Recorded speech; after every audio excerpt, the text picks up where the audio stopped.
Professor Fernando, por favor, Paulo. Me dê um espaço aí, só para fazer um comentário aqui, que vem chegando aqui algumas perguntas, inclusive no meu celular particular aqui está chegando algumas perguntas, e uma delas é com relação justamente a essa questão do tempo, né, que a gente tem aí um sistema que a cada 4 anos ele vai ter que ser renovado.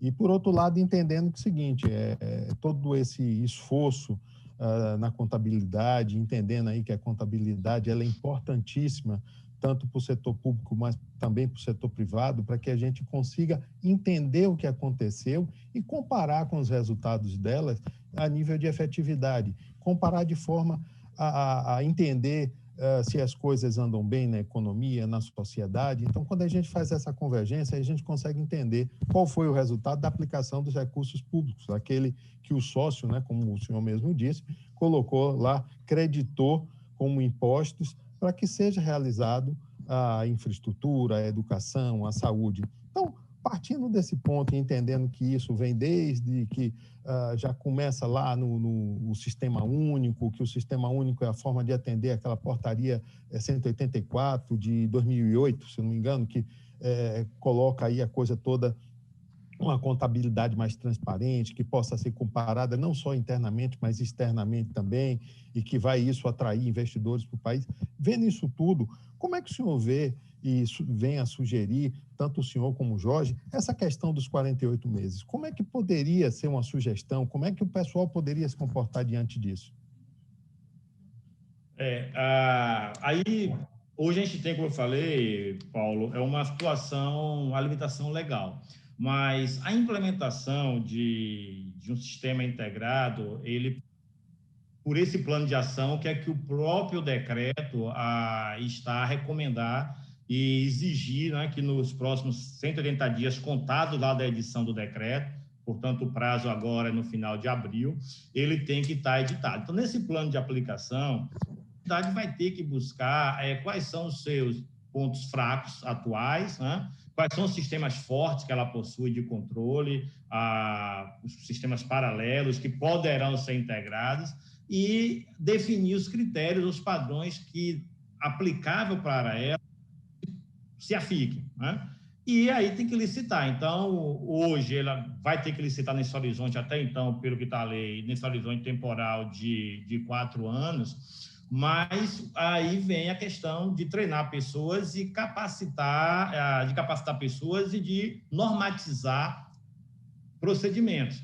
Porque mesmo que o sistema ele venha daqui a 4 anos ter a necessidade de ser mudado e caso a entidade venha a ter um novo fornecedor, um novo provedor de sistemas que vai migrar dados, que vai incorporar dados, as pessoas já estão sabendo o que fazem, por que fazem, como fazem, quando, né, o tempo que tem que fazer, e isso vai estar normatizado. Então, você não vai ficar mais do zero.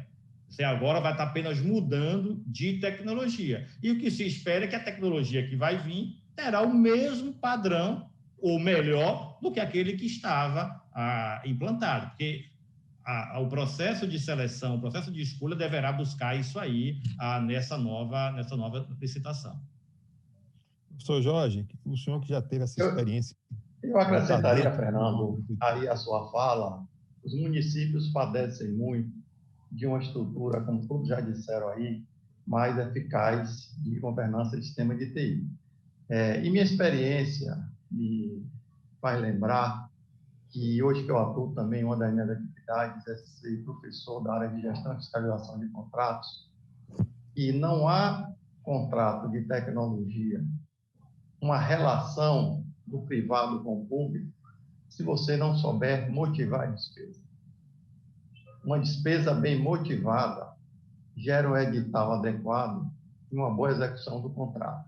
Uma despesa mal motivada não tem contrato, nem gestor de contrato que resolva essa questão. Não se pode colocar no curso da execução do contrato o defeito daquilo que você quer. Então, essa padronização, os sistemas que são ofertados aos municípios, nós temos que saber primeiro que, e eu tive uma experiência recente no Estado, saiu a matéria no Jornal à Tarde do Tribunal de Contas do Estado da Bahia, Hoje eu trabalho no controle interno de uma Secretaria de Estado e o imposto de renda da pessoa jurídica e de alguns subcontratados, nós não fazíamos a retenção. E o argumento que me veio no controle interno, o sistema FIPLAN não permite isso. E nós só arrecadávamos em torno, anualmente, retínhamos, né, para efeito de arrecadação do Estado, 221 mil, e eu fui à Secretaria da Fazenda. Nós temos que entender que o sistema não pode sobrepor a norma. Isto não é razoável. E ao chegar na Secretaria da Fazenda, essa matéria está exposta aí para todos, nós identificamos que havia um outro evento contábil em outras consignações e que você podia abrigar a retenção daquele imposto de renda à pessoa jurídica. Então, tem que se ter muito cuidado, porque não só na motivação, como na execução de uma relação dessa, que o Fernando bem colocou, né? Salvo o melhor juízo, esses contratos coincidem geralmente com esse período de mandato. Então, nós temos que entender que as normas têm que dirigir o assessoramento e o sistema. E nós saímos naquela época, né, há 2 anos atrás, de uma retenção do imposto de renda que contribuía para uma arrecadação em torno de 221 mil para 1,5 milhão. Ora, uma secretaria que gera despesa. Vocês observam como estava, assim, intrínseco, e aí a capacitação, a disseminação, o fortalecimento do controle interno. Nós estamos falando de contabilidade, mas o decreto é bem claro que ele traz uma ação do controle interno e externo. O controle interno dos entes subnacionais tem um papel relevante. Ele lida, eu costumo dizer, né, assim, a meus alunos, ele lida com análise da compra de um alfinete ao foguete. Nós temos a execução orçamentária, nós temos gestão de pessoas, nós temos uma série de prerrogativas que a administração pública tem que alinhar esses procedimentos. Então, nós estamos numa era, com esse CEAFIC, que as pessoas têm que ser, mais uma vez, capacitadas, como o bem Fernando colocou, e essa contaminação tem que vir do gestor, sabe, Paulo? Então, assim, a experiência nos recomenda que o sistema é vital, mas as pessoas têm que ser capacitadas para que o gestor entenda. Nós temos o tripé: normas, sistemas e pessoas. Eu dei esse exemplo claro, né, que foi, assim, um exemplo isolado, o quanto o Estado estava perdendo, porque alguém disse, não, o sistema não permite isso. E num evento simples, a gente conseguiu corrigir essa desconformidade e melhorar a eficiência do controle do Estado. Então, eu acho que isso é importante, né? Mas o gestor, como o Fernando disse, ele tem que estar contagiado, e esse tripé tem que estar harmonizado para que essas consolidações ganhem cada vez mais a fidelidade e a transparência que a sociedade espera. Isso é interessante, professor Jorge, que a sua experiência aí é muito boa, do professor Fernando aí como também um consultor, até hoje na atividade aí de atender os municípios. Uma outra questão aqui também, toda vez que a gente fala em TI, é a questão da segurança, né? Temos episódios no Brasil em que servidores foram invadidos e os hackers pediam até recompensa em bitcoins para que fosse liberado. Então, naquele mês deve ter sido muito complicado fazer os pagamentos aos fornecedores, ao pessoal. Como é que hoje o CEAFIC, como é que é por essa experiência que o professor Jorge e o professor Fernando aí têm, o que é que ele poderia sugerir a essas pessoas ao contratar um sistema? O zelo, o cuidado, né? Tomando como base isso, até a Lei Geral de Proteção de Dados hoje, que recentemente foi publicada aí, que deve também interferir bastante nisso. Professor Fernando, o senhor que tem know-how aí em sistema. Paulo, eu diria para você e para quem está nos assistindo, né, para todos os colegas, que a gente, pelo menos, eu vou falar aqui da realidade que eu conheço, o município de Bahia, a relação entre fornecedores de tecnologia e municípios, eu diria que ainda é uma relação meio ainda que precária, né? Porque acho que os contratos firmados não asseguram plenamente ou não dispõem plenamente dos requisitos de segurança, sobretudo dessa proteção. como hospedagem em ambientes certificados para aquelas entidades que usam o sistema nas nuvens ou que usa hospedado em alguns servidores, né?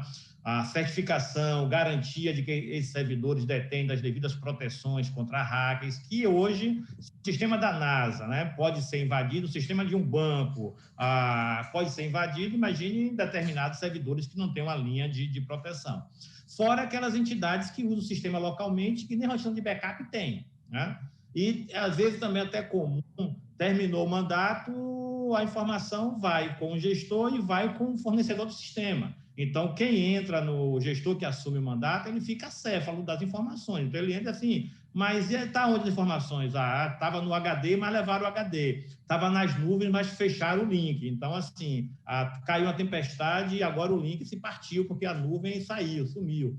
Então, você não tem ainda essa relação, pelo menos em boa parte dos municípios que a gente acompanha aqui, que a gente vê aqui no estado da Bahia, não tem essa regularidade, essa segurança aí como item contratual. Okay? Outra coisa que é importante, eu acredito aqui para as pessoas que estão aí iniciando, é falar também, aí pela experiência de vocês, com relação a esse modelo que está escrito lá no CFI, que é o seguinte: a entrada de dados ela deveria ocorrer uma única vez, né? Como o professor Paulo Henrique lá falou, o professor Vitor falou, que existe aí pessoas que tentam, no meio do caminho da entrada, hoje tem sistemas que permitem você fazer alteração até no balanço já editado, então é um negócio meio difícil de entender, né?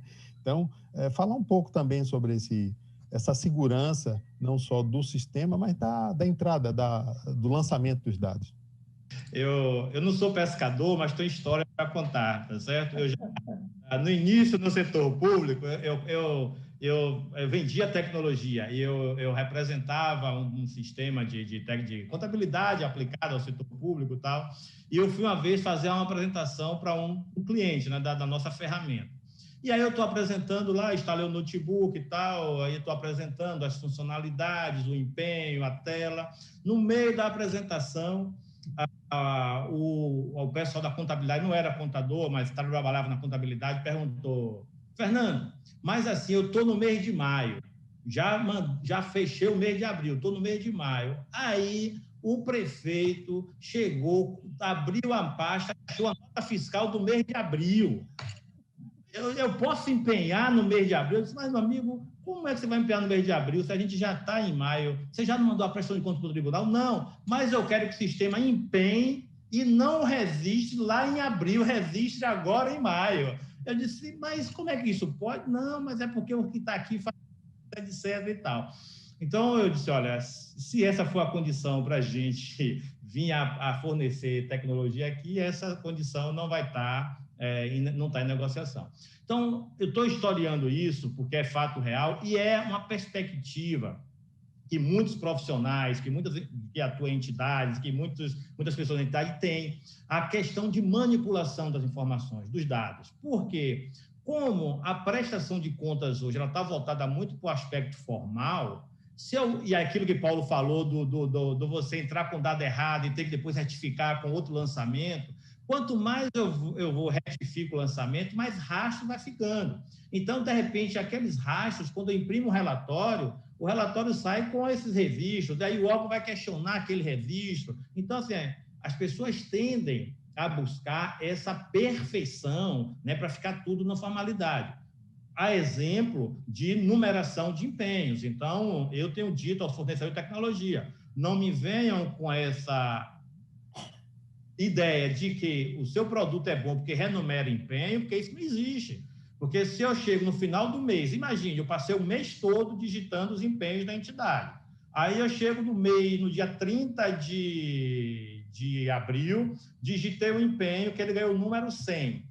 Mas depois eu digitei o empenho, que era 1º de abril, no dia da mentira aí, ficou 101. Aí eu pego e volto, rodo uma rotina no sistema que renumera todos os documentos. E aquele que era 101, ele vai lá para o início de abril com o número de ordem cronológica. Só porque a forma quer que fique tudo perfeito assim. Então, eu digo, pessoal, olha, o importante é a essência da informação.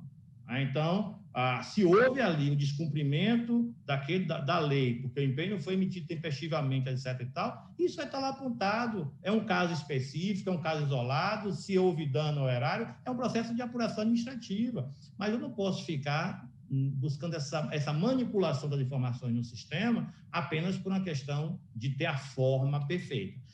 Porque aí você vai ter sempre margem para dados inconsistentes, ações não coerentes e, pior ainda, você vai estar dando à sociedade, através dos portais de transparência, naquele prazo de 24 horas, no tempo real, informações que lá na frente elas vão estar sendo corrigidas e a sociedade consumindo, portanto, informações que não representam a realidade do órgão.